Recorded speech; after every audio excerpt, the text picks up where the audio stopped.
তাহলে ওদের ওই জ্ঞানটা, বৈষয়িক সেই জ্ঞানটা আর ইসলামিক এই ইমান যখন একত্রিত হবে, ওরা শক্তিশালী হবে না? ওরা কিন্তু তখন বেশি শক্তিশালী হবে। কথা কি বুঝতে পারছেন? মনে করেন উত্তর কোরিয়া, ওরা এখন খালি পারমাণবিক মিসাইল বানায়, খেয়াল করছেন কি?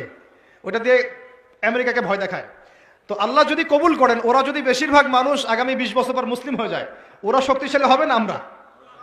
এটা বুঝতে হবে যে মানুষের জ্ঞানকে অবমূল্যায়ন করা যাবে না। ওই জ্ঞান ঠিক আছে, এর মধ্যে ইসলামিক জ্ঞানটাকে ইনজেক্ট করলে একটা ভালো প্রজন্ম আপনি তৈরি করতে পারবেন ইনশাআল্লাহ। এটাই আমাদের উদ্দেশ্য, এটাই আজকের কথা বলার মূল উদ্দেশ্য। আল্লাহ পাক আমাদেরকে বোঝার তৌফিক দান করুন। ইসলামিক জ্ঞানটাকে সর্ব জায়গায় সর্বমহলে ইনজেক্ট করার চেষ্টা করতে হবে। আল্লাহ পাক আমাদের সবাইকে এই কথাগুলো বোঝার তৌফিক দান করুন। এবং এতে কোনো ক্ষতি নাই, এতে আমাদের লাভ, আমাদের পরিবারের লাভ, আমাদের সন্তানদের লাভ, এবং পরের প্রজন্ম যেটা আসবে ওরা আমার জন্য দোয়া করবে ইনশাআল্লাহ। বলবে যে আল্লাহর সৌভাগ্য যে আমরা আমাদের উপরে এমন মানুষদেরকে পেয়েছিলাম যারা ইসলামকে ধ্বংস করে নাই, ইসলামের বিজয়ে অগ্রণী ভূমিকা পালন করেছে। আলহামদুলিল্লাহ।